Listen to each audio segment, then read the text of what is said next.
This is what, book 1 or?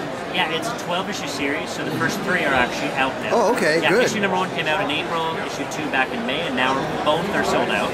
And issue number 3 came out 3 weeks ago, and the sales numbers are quite good already. So. Well, hell, I'm late. I love Shakespeare, so. Well, I'm sure you want to kill him then. Yeah. Who doesn't? Yeah. No, I mean not Wilcox. Yeah, that's true. No, I mean the thing about Shakespeare is, he's an international brand.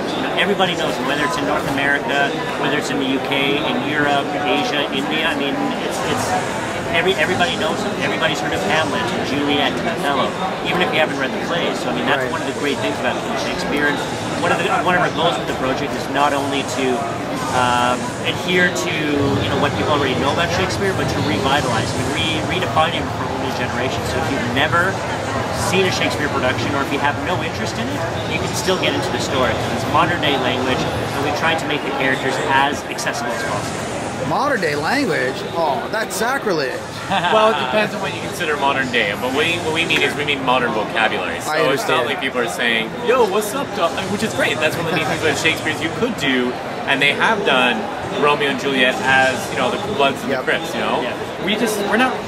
We thought was interesting. We're not really retelling a Shakespearean story.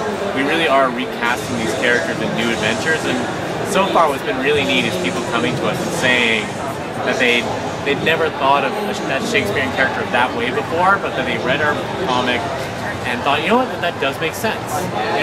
Richard could be that way, or Hamlet might have made that decision. That's been really satisfying for people who love Shakespeare to come to us, or also people who have never read Shakespeare and are telling us now they may want to pick up a play, or vice versa, people who've never read comics and now might want to pick up a different comic, because that's exciting for us too.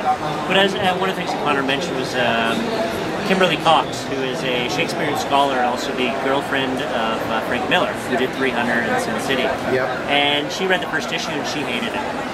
She absolutely despised it. She posted this long rant on bleedingcool.com, which is the top comic website in the UK. And she's basically saying this was sacrilege. He made her throw up in her mouth 3 times. She wanted to bitch slap us. And she wanted to bitch slap us. And the entire thing was that it was just based on the fact that the only thing we could derive it from was that she was upset that we didn't write it in Contaminator. So what was interesting though is we had a number of other scholars that kind of chimed in as well that said, well, you know what?